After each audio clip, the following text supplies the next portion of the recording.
Bismillahirrahmanirrahim. Alhamdulillahi Rabbil Alamin. Wassalatu wassalamu ala ashrafil anbiya'i wal mursalin Sayyidina wa habibina wa syafi'ina wa maulana Muhammadin wa ala alihi wa sahbihi ajma'in. Subhanaka la ilma lana illa ma 'allamtana innaka antal alimul hakim. La haula wa la quwwata illa billahil aliyyil azim. Rabbi shrah li sadri wa yassir li amri wahlul 'uqdatam min lisani yafqahu qawli. Amma ba'du. Qala al-mu'allif rahimakumullah wa nafa'ana bihi wa bi ulumi fid darain dunya wal akhirah. Wa faraidul jumu'ati thalathatu asya'. Dan fardu-fardunya Jumat itu ada 3 perkara. Ada berapa? 3 perkara. Yang pertama, khutbatani yaqumu fihima. Fardu Jumat yang pertama adalah 2 khutbah dilaksanakan dengan berdiri khatib. Yang kedua, wayajlisu bainakuma. Fardu Jumat yang kedua adalah duduk di antara 2 khutbah. Yang ketiga adalah wa atusolli raka'ataini fi jamaah. Salat 2 rakaat dilakukan secara berjamaah. Inilah fardu Jumat. Ada 3. Penjelasannya min syuruti sihhatil Jumu'ah. Di antara syarat-syarat sahnya Jumat. Yang pertama, ayyutaqaddamaha khutbatani. Diawali, didahului dengan 2 khutbah. Inilah beda sholat Jumat dengan sholat Idaini, Idul Fitri, Idul Adha. Kalau Idul Fitri, Idul Adha, sholatnya di depan, khutbahnya di belakang. Tapi kalau Jumat, khutbahnya di depan, sholatnya di belakang. Beda. Terus hal ini fi sahih Muslimin. Dalilnya di dalam kitab Sahih Muslim an Jabir bin Samurah radhiyallahu anhu. Dari Jabir bin Samurah, semoga Allah meridhai. Annahu alaihi salatu wassalam, sesungguhnya Rasulullah sallallahu alaihi wasallam kana yakhutubu khutbataini. Rasulullah khutbah itu 2 kali khutbah. Bagaimana? Yajlisu bainakuma, antara 2 khutbah, khutbah pertama dan khutbah kedua. Rasulullah duduk di antara 2 khutbah. Dan wa kana yaktubu qa'iman, beliau ketika khatib dalam keadaan berdiri. Angin. Ya. Kulitnya tipis. Rasulullah lagi khatib, beliau berdiri. Nah, ini dalil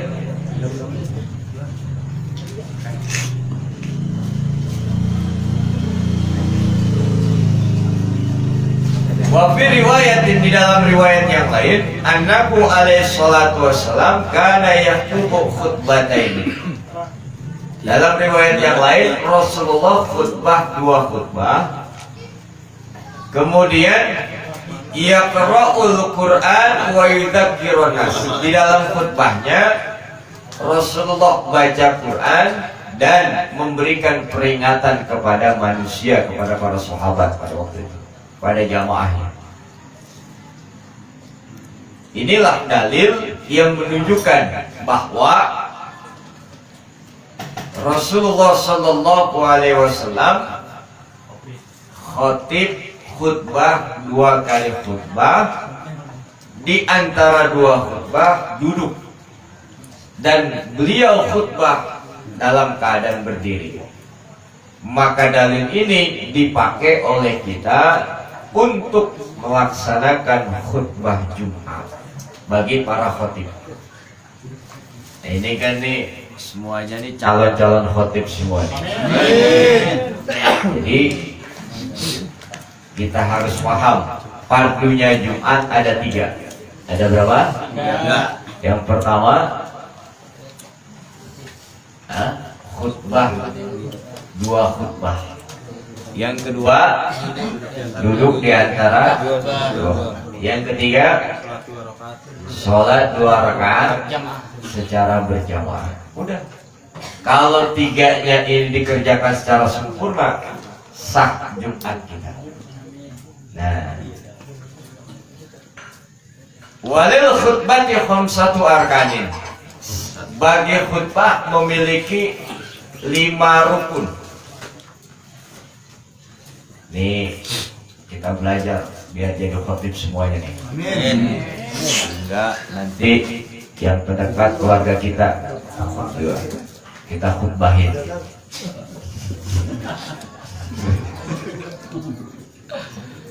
Ya, saya kalau nanti mau ngomel pakai cara ini.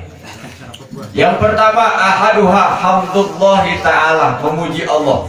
Wa yata'ayyanu lafdul hamdi alhamdulillah. Lafaz pujian kepada Allah dengan lafaz alhamdulillah. Biasa kalau khutbah Jumat seorang khatib memuji Allah. Alhamdulillah. Alhamdulillahilladzi nahmaduhu wa nasta'inuhu wa nastaghfiruh. Wa na'udzu billahi min syururi anfusina wa sayyiati a'malina.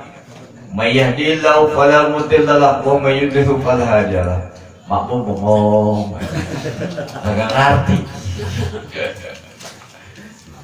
Alhamdulillah, segala puji bagi Allah.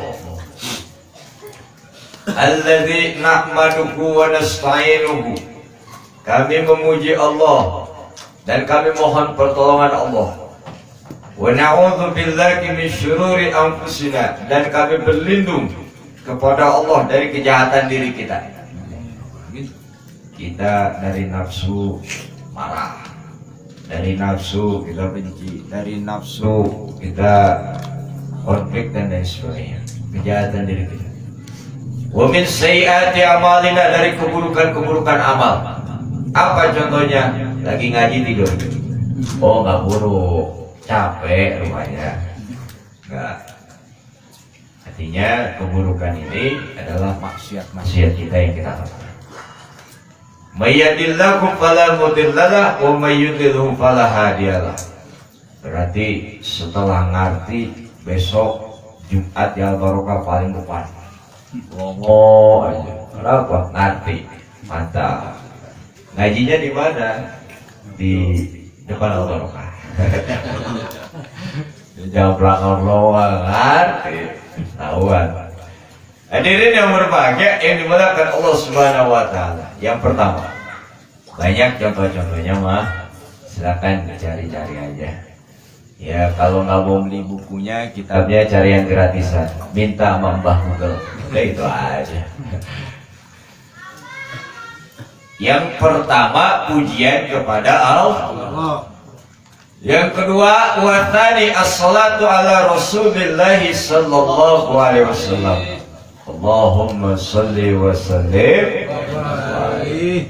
Yang kedua, salawat kepada Rasulullah sallallahu alaihi wasallam. Wa yata'ayyanu lafdus shalah.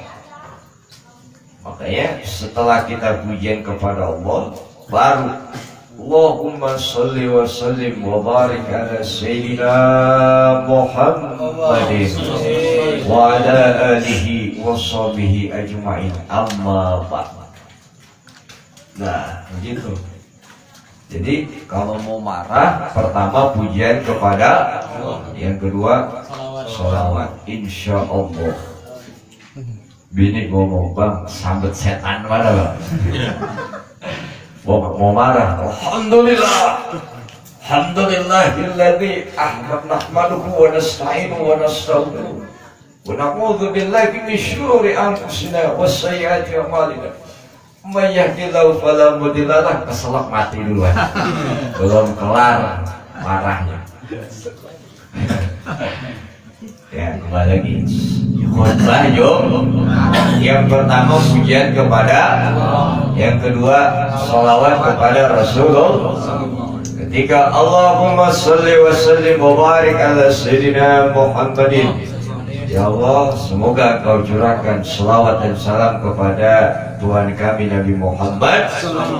Wa ala alihi, semoga tercurahkan kepada keluarganya, wa sahbihi, dan para sahabatnya, wa tabi'ina lahum bi ihsanin ila yaumiddin, dan para pengikutnya sampai hari kiamat, termasuk kita. Amin. Amin Ya Rabbal alamin. Udah dua itu. Lalu yang ketiga apa? Al-wasiyatu bitaqwallahi ta'ala. Wasiat takwa kepada Allah. Biasanya khatib setelah amma ba'du fa ya ibadallah usi nafsi wa iyyakum bitaqwallah faqad fazal muttaqun.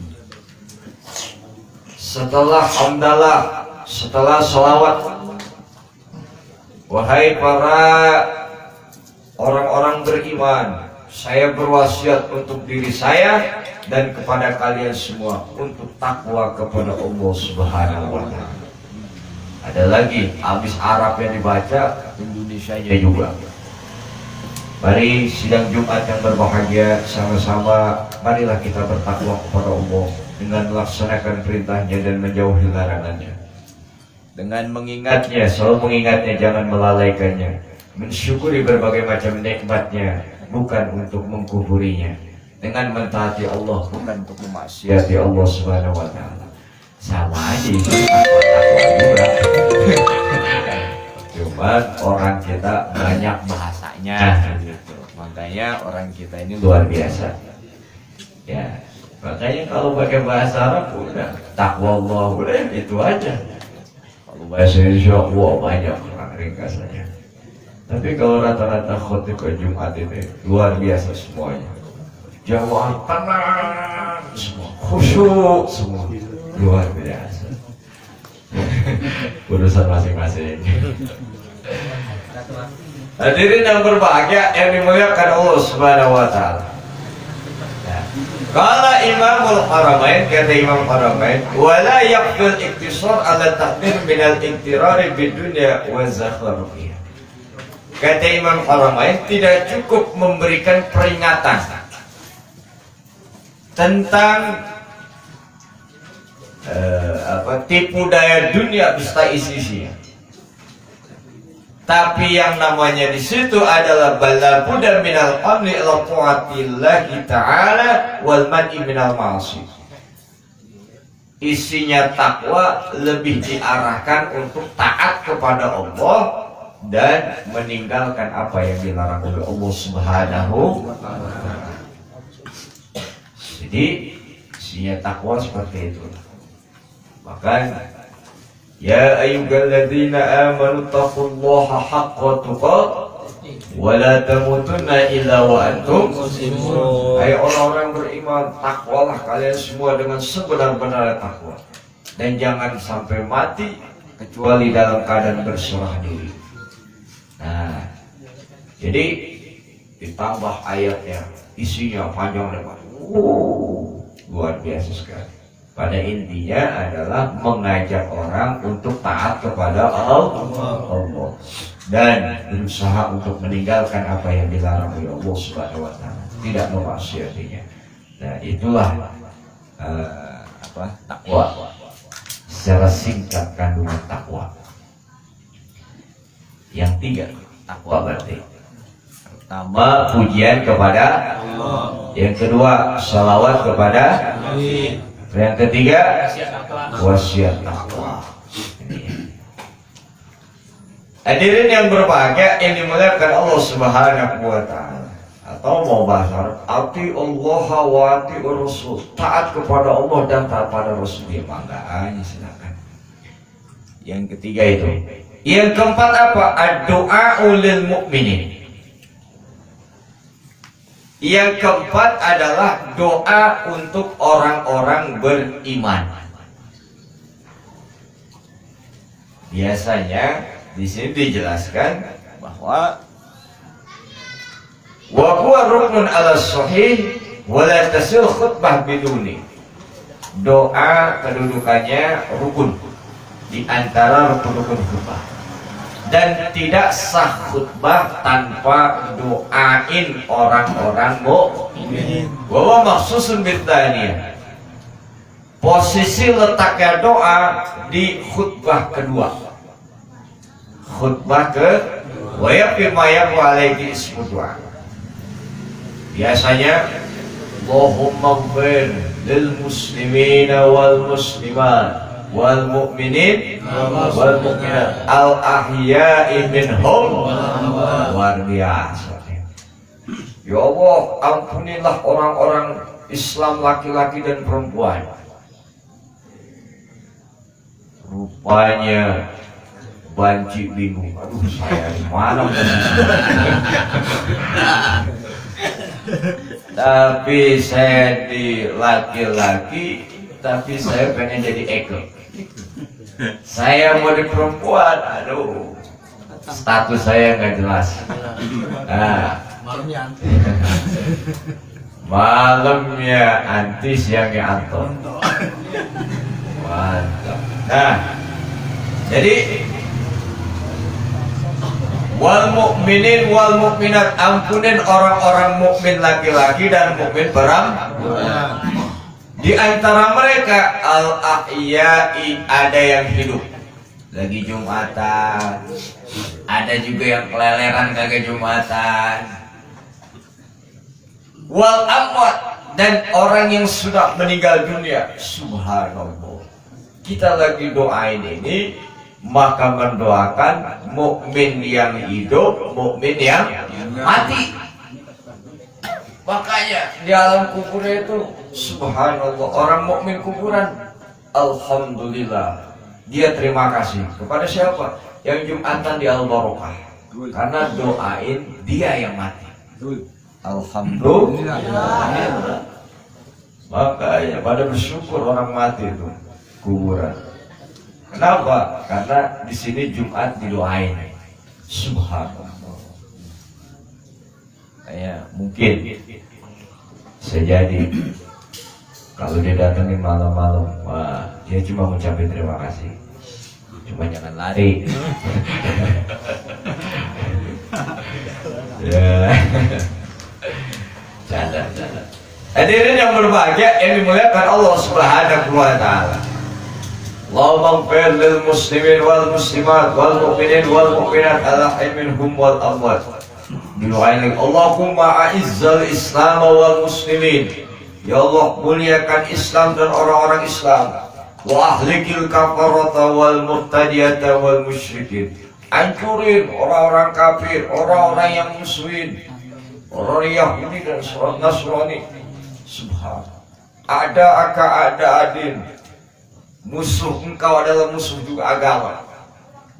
Subhanallah. Doa ini, Allahumma sallimna wal muslimin. Ya Allah, selamatkan kami dan orang-orang Islam. Wa afina wal muslimin. Ya Allah, afina, selamatkan juga. Cuma afiatkan kami dan orang-orang Islam. Wa afana wal muslimin, maafkan kami dan orang Islam. Wa tubina ya latif wal muslimin, pandanglah kami dengan kasih sayang lemah lembut terhadap diri kami. Ikfina syarrul zalimin. Ya Allah, cukupkanlah kejahatan orang-orang zalim. Najina minal qaumil kafirin, selamatkan kami dari orang kafir. Minal yahudin wa nasrani, dari Yahudi dan Nasrani. Subhanallah. Berdoa yang mimpin khotib, bukan sendirian, bukan dia doang, sama jamaah amin, amin.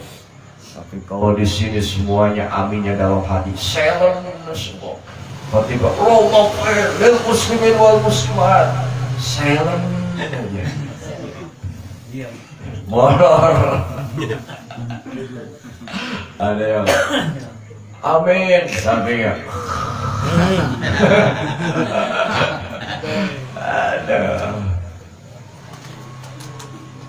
Setelah itu karena corona, Rahmat fa'anal bola wal wabah wa ta'un wal fahsya wal munkar wal sifal mukhtalifat wa syadain wal ma'azwara min hawa mabatan bin baladina hadat wasok wa min bulan muslimi ama inaka ala kusyai.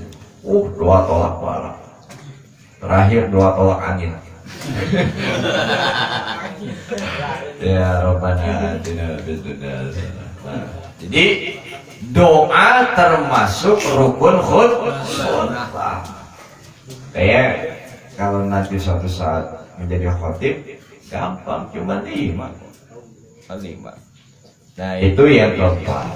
Al-khamisu yang kelima, qira'atu syai'in minal Qur'an. Baca ayat Qur'an.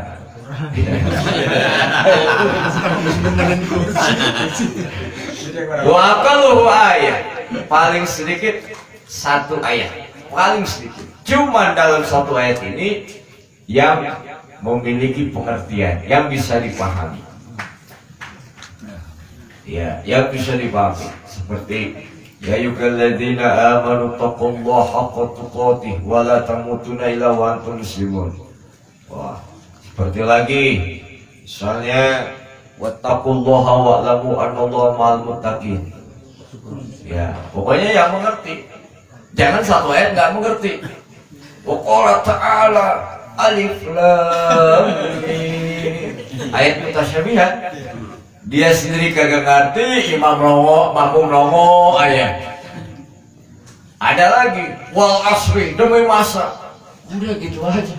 Gimana artinya jelas. 1 ayat yang punya, yang bisa dipahami.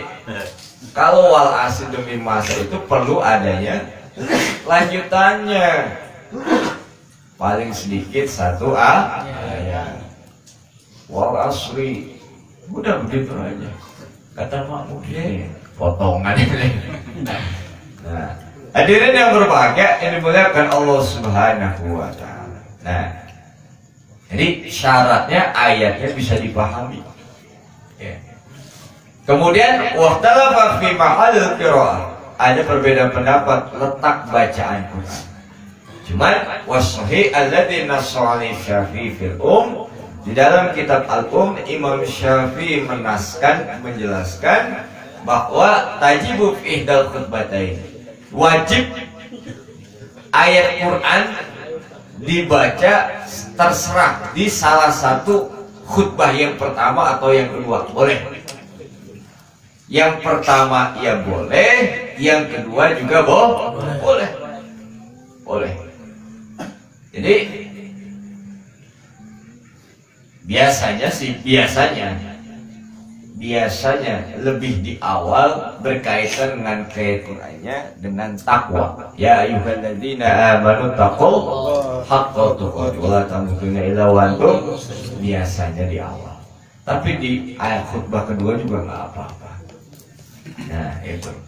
Jadi baca Al-Quran. Udah selesailah. Jadi kalau nanti mau khotib, belajar khutbah, udah 5 ini aja. Pertama pujian kepada Allah. Yang kedua sholawat kepada Nabi. Yang ketiga wasiat. Yang keempat doa untuk orang-orang mukmin. Yang kelima ada ayat Quran, minimal 1 ayat yang bisa dipahami. Inilah rukun-rukun khutbah. Amma syurutuha fasitatun. Adapun syarat-syaratnya khutbah ada 6. Pertama, ahadwa al-waqtu wa ba'da zawal. Yang pertama, waktunya setelah tergelincir matahari, masuk waktu zuhur.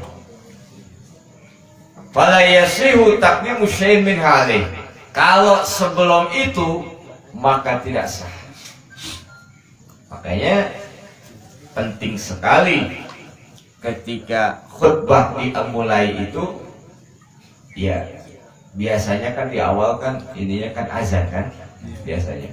Jika masuk waktu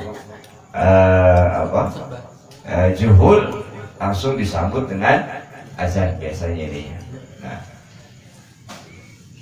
Kemudian yang selanjutnya adalah asali yang kedua takdimul khutbatain ala sholat. Mendahulukan dua khutbah baru setelah itu sholat. Saya sholat dulu dah 2 rakaat, terus khutbahnya belakangan, tidak sah. Maka tidak sah. Nah, kemudian asal itu yang ketiga al-qiyamu fihi ma'al qudrah. Bagi yang mampu, khatib wajib berdiri al-qiyam. Jadi khatib wajib berdiri bagi yang mampu. Ar-rabi'u yang keempat al-julusu bainakuma wa tajibu tuma'nina fi. Duduk di antara dua khutbah.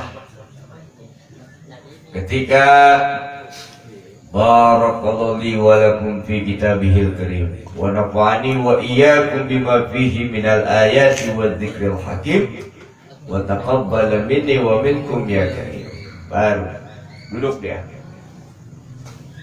Bagaimana? Tajibu tumaknina, harus ada tumaknina.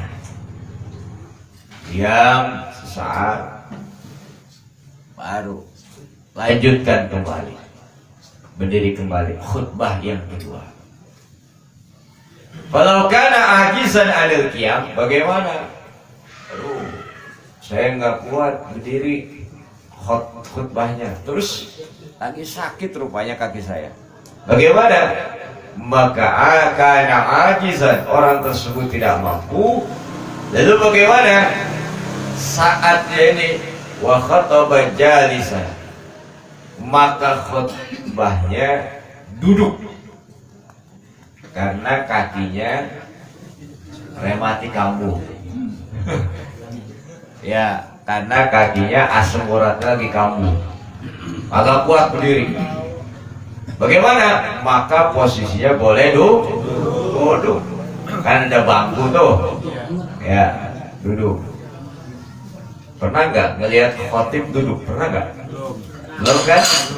Nah, kalau ada khotib yang duduk berarti kakinya lagi rematik. Ya. Jangan aneh ya. Hadirin yang berbahagia yang dimuliakan Allah Subhanahu wa taala. Wajib ayyafsila bainakum bisakatin ala asal. Pemisah antara khutbah yang pertama yang kedua. Bagaimana? Tetap dia posisi duduk ya, dengan sakta, dengan tenang, diam. Seperti ana lagi duduk. Barakallahu li wa lakum fi kitabil karim wa nafa'ani wa iyyakum bima fihi minal ayati wa dzikril hakim wa taqabbal minni wa minkum innahu was-sami'ul 'alim. Aqulu qouli hadza wa astaghfirullah li wa lakum wa li sairil muslimin wal muslimat fastaghfiruhu huwal ghafurur rahim. Duduk nih. Udah diam. Ya. Nah, baru mulai lagi. Alhamdulillah. Baru khutbah yang kedua. Nah, ini penting. Ya, kita pelajari karena kita orang yang mengikuti Jumat. Saya kan bukan khotib. Pengetahuan ini mau khotib kayak mau kagak kayak yang penting kita Jumat. Nah, jadi inilah pentingnya. Kemudian yang selanjutnya al-khamisu, yang kelima adalah at-taharun anil hadath wa najis fil badani wal thawbi wal makan.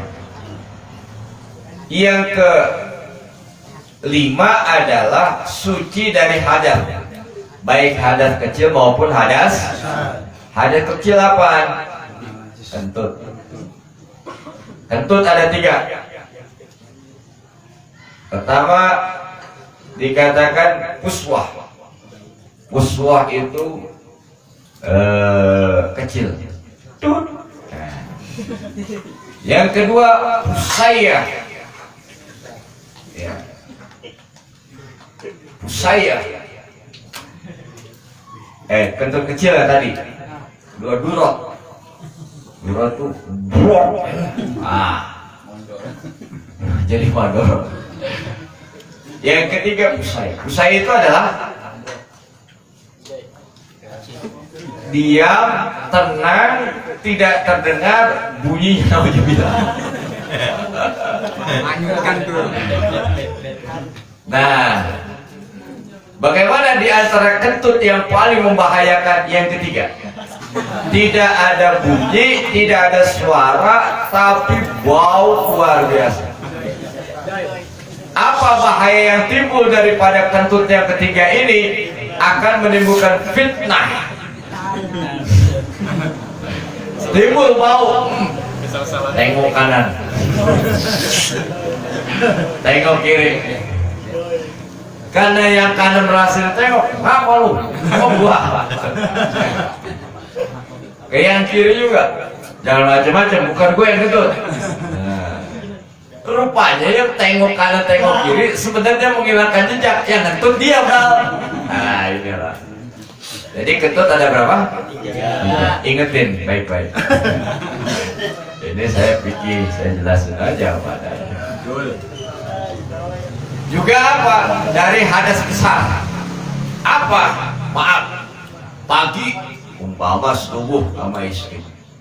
Terus apa? Jumat dapat jadwal khutbah. Kagak mandi, hadas besar lagi. Ada teman saya, Pak, sholat subuh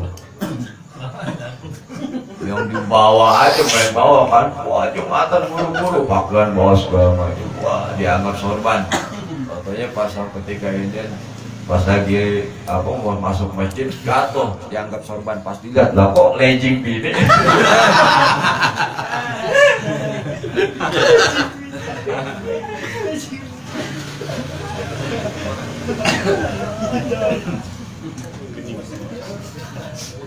Karena buru-buru nggak lihat lagi.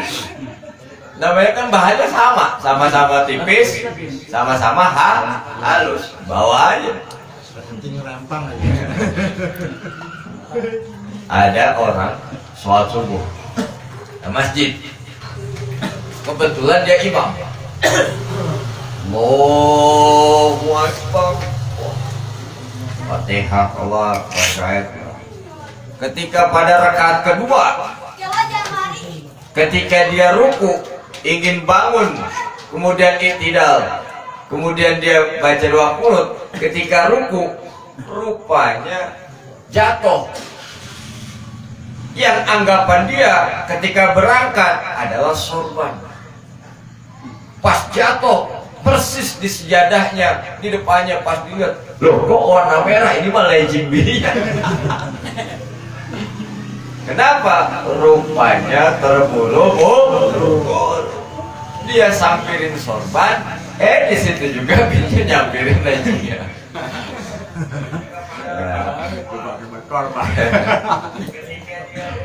Ya ini rupanya cerita ini ada yang mengalami. Hadirin yang berbahagia, yang dimuliakan Allah Subhanahu wa Ta'ala. Kemudian wa najis fil badani wa thawbi wal makan. Juga harus suci dari najis. Baik pakaiannya, baik badannya maupun tempatnya. Tempat khatib di mana? Mimbar. Berarti mimbar itu harus tidak boleh ada najis. Nah, pakaiannya juga, terus ya badannya juga. Itulah yang kelima.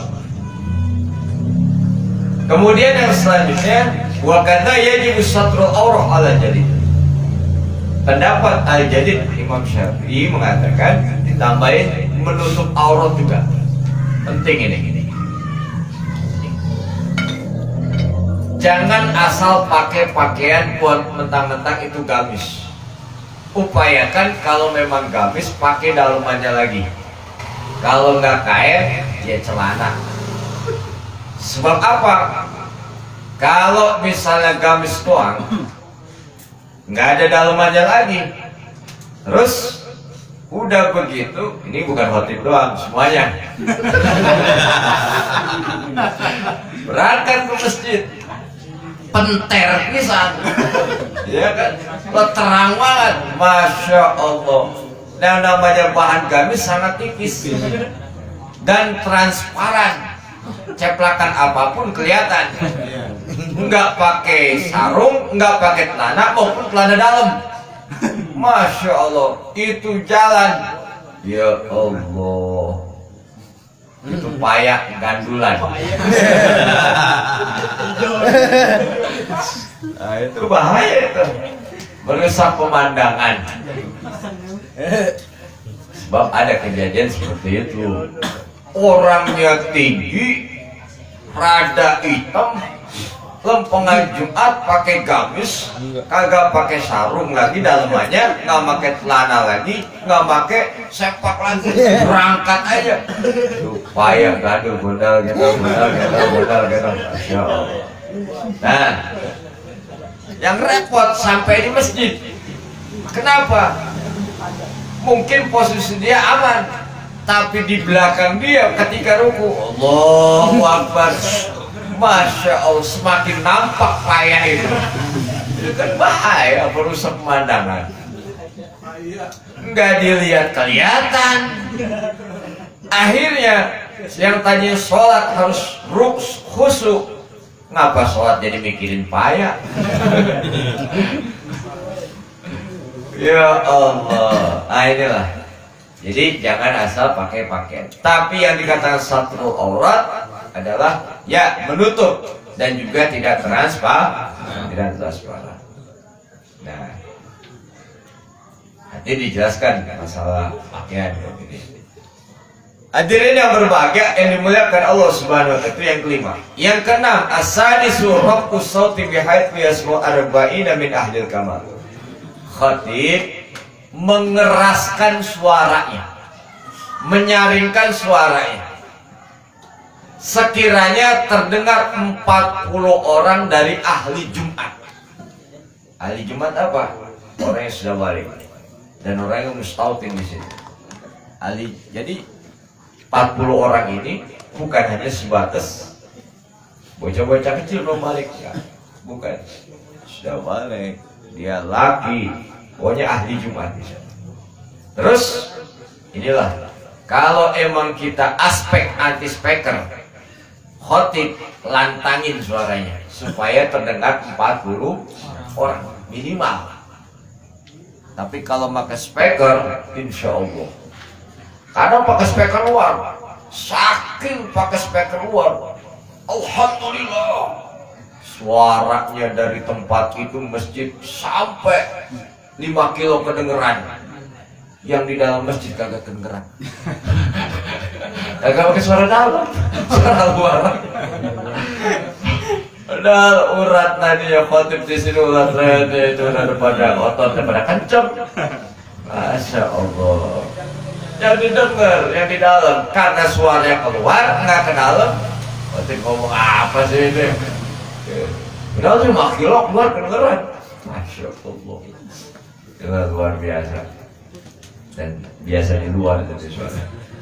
Hadirin yang berbahagia yang dimuliakan Allah Subhanahu wa taala.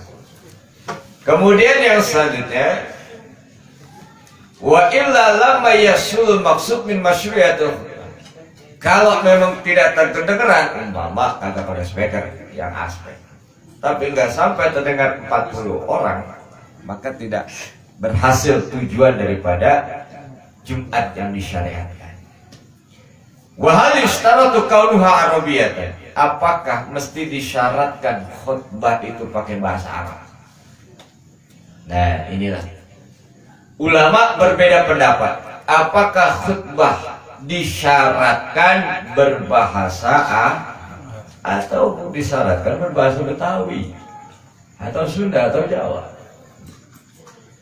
Apakah khutbah disyaratkan berbahasa Arab? Dalam hal ini ada 3 pendapat. Pertama, khutbah disyaratkan harus berbahasa Arab, meskipun yang mustami, yang pendengar, yang jamaah tidak paham bahasa Arab. Inilah merupakan pendapat Al-Malikiyah, Imam Malik. Doa amat, lu mau paham kayak mau kagak kayak gue tancap terus. Kalau itu cepat kelar.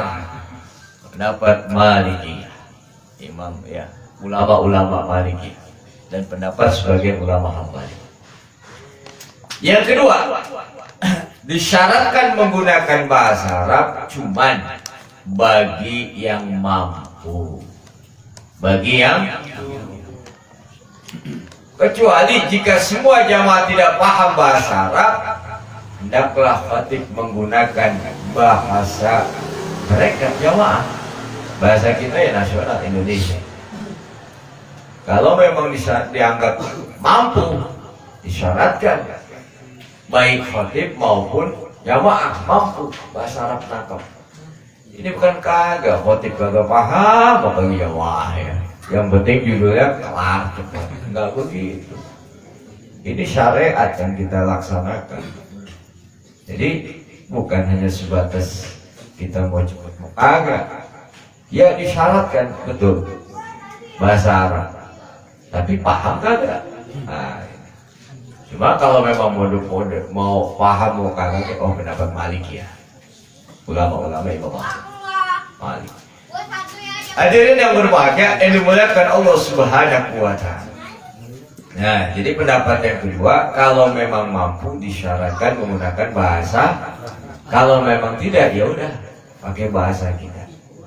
Nah, dalam hal ini pendapat yang masyhur di kalangan Syafi'iyah, para ulama Syafi'i. Jadi kita kalau memang di sini kita pakai mukadimah Arab, ya terus selanjutnya pakai bahasa Indonesia, ya kita pakai dalam ulama-ulama yang bermadzhab Syafi'i. Di sini kita ini. Nah, jadi nggak usah ribut. Oh ternyata pakai bahasa Arab. Oh Malikiyah. Pakai bahasa Syafi'iyah gitu aja. Masyhur ini. Hadirin yang berbahagia, ini muliakan Allah Subhanahu wa Ta'ala. Walaupun di situ ada sebagian ulama Hambali pun berpendapat seperti ulama-ulama Syafi'iyah. Nah, jadi seperti itu. Kemudian yang ketiga, dianjurkan menggunakan bahasa Arab cuman sebatas anjuran, bukan syarat. Bukan syarat. Sebab kalau misalnya masuknya syarat sahnya khutbah itu harus bahasa Arab, yang pakai bahasa Indonesia nggak sah. Nah, jadi bukan syarat tapi anjuran. Nah, khatib boleh menggunakan bahasa selain bahasa Arab. Inilah pendapat Imam Abu Hanifah. Nah, cuman pendapat yang kedua dan ketiga inilah yang banyak dipakai. Jadi bahwasanya ya karena memang hampir rata-rata jamaah ini tidak paham bahasa Arab, maka menggunakan bahasa Indonesia. Nah, pendapat kedua dan ketiga. Tapi kalau ada yang menggunakan bahasa Arab, berarti pendapat yang pertama, Malikiyah. Nggak usah ribut. Kalau ada yang bahas, oh ya udah, nggak apa-apa. Oh berarti seperti itu. Yang penting pakai ilmu seperti ini. Jadi pakai bahasa Arab gimana? Sah. Pakai bahasa Indonesia bagaimana? Sah. Terus ya kagak sah, ya kagak sholat Jumat. Ribut. Hadirin yang berbahagia, yang dimuliakan Allah Subhanahu wa Ta'ala. Jadi sekarang ulama-ulama kontemporer ya, kenapa? Pertama, tidak ada dalil yang tegas mewajibkan khutbah harus berbahasa Arab. Yang kedua, tujuan inti khutbah adalah memberikan nasihat, mengajak takwa, ya kan? Jadi kalau intisarinya berarti substansinya harus dipahami oleh jamaah. Nah ini seperti itu. Dan ini pun gimana? Wa ma arsalna min rasulin illa bilisani qaumihi liyubayyina lahum. Surah Al-Imran ayat 4. Wa ma arsalna, tidaklah kami utus min rasulin, dari seorang rasul, illa kecuali bilisani qaumi. Rasul yang diutus berdasarkan bahasa kaumnya. Nabi Musa pakai bahasa kaumnya Israel. Nabi Ibrahim sesuai dengan bahasa kaumnya Ibrani. Nah, Nabi Muhammad diturunkan di Mekah pakai bahasa Arab Mekah. Nggak mungkin Nabi diturunkan di Israel bahasanya bahasa suku tamu Betawi, agak nyambung. Nah inilah dalil supaya apa? Liyubayyina lakum, karena tujuannya untuk menjelaskan kepada umat. Nah jadi ini prinsip dakwah sehingga dipakai intinya takwa, pesan takwa bagaimana bisa sampai kepada jamaah. Nah itulah. Tahlil bacaan alhamdulillahirabbil alamin. Subhanakallahumma wa bihamdika asyhadu an la ilaha illa anta astaghfiruka wa atubu ilaik. Benar datang dari Allah, salah datang dari saya pribadi. Mohon dimaafkan maafnya seluas-luasnya. Saya akhiri billahi taufiq wal hidayah. Assalamualaikum warahmatullahi wabarakatuh.